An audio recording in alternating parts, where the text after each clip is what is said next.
সকলোৱে অৱগত যে এতিয়া বৰ্তমান পৰিস্থিতিত আমাৰ যি কৰোনা ভাইৰাছ কোভিড-19 গোটেই পৃথিৱীৰ লগতে ভাৰতবৰ্ষ আৰু অসমতো যি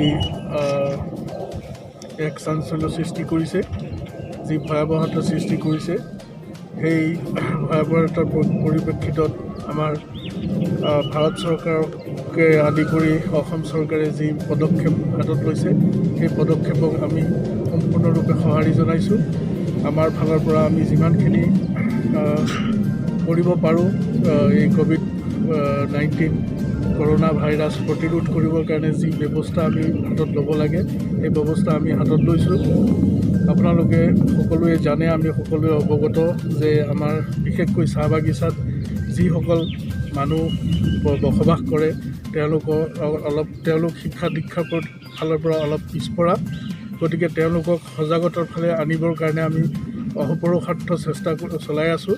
তেখেতসকলে যাতে যি ছ'চিয়েল ডিষ্টেঞ্চিং, যি হাইজিননেছ মেইনটেইন কৰিব লাগে, তাৰ কাৰণে তেখেতসকলক আমি প্ৰতিদিনেই আমি তেওঁলোকৰ মাজত সজাগতা সভা কৰিছোঁ, তেওঁলোকক বুজাইছোঁ কেনেকৈ হাইজিননেছ আৰু ছ'চিয়েল ডিষ্টেঞ্চিং মেইনটেইন কৰিব লাগে, আৰু এই কৰোনা ভাইৰাছৰ ভয়াৱহতা কি, ই কেনেধৰণে পৃথিৱীত আতংকৰ সৃষ্টি কৰিছে, তাৰ বিষয়ে আমি তেখেতসকলক জনাইছোঁ। আৰু আমি দেখিছোঁ যে পৃথিৱীৰ লগতে ভাৰতবৰ্ষ, অসম সকলোতে বহু সংখ্যক মানুহ এই কৰোনা ভাইৰাছত আক্ৰান্ত হৈছে। তেখেতসকলৰ চিকিৎসাৰ কাৰণে এতিয়া আমাৰ চৰকাৰক যথেষ্ট পুঁজিৰ দৰকাৰ হৈছে। তাকে আমি অনুভৱ কৰি আমি আমাৰ ভেৰগাঁও চাহ বাগিচাৰ ফালৰ পৰা, আমাৰ ভেৰগাঁও চাহ বাগিচা আৰু আমাৰ যি ছিষ্টাৰ কনচাৰ্ণ আছে শুক্লাই টি ইণ্ডাষ্ট্ৰী প্ৰাইভেট লিমিটেড, এই দুয়োটা ইউনিটৰ পৰা আমি এক লাখকৈ টকা, আমি টোটেল 2 লাখ টকা প্ৰধানমন্ত্ৰী যি এই কৰোনা ভাইৰাছৰ বিৰুদ্ধে যুঁজিবৰ কাৰণে যি বেংক একাউণ্ট খুলিছে, সেই বেংক একাউণ্টত আমি জমা দিছোঁ। তাৰ উপৰিও আমি আমাৰ যি লোকেল ওচৰৰ গাঁও অঞ্চল আছে, সেই গাঁও অঞ্চলত বিলাবৰ কাৰণে আমি আমাৰ ফালৰ পৰা যিমানখিনি পাৰিছোঁ আমি চাউল তেওঁলোকক আমি বিতৰণ কৰিছোঁ। আমি আমাৰ যি ভেৰগাঁও অঞ্চলৰ সংস্থাসমূহ আছে তেওঁলোকৰ হাতত আমি চাউল জমা দিছোঁ, যাতে তেওঁলোকে গাঁৱে ভূঞে গৈ ৰাইজক বিলাব পাৰে।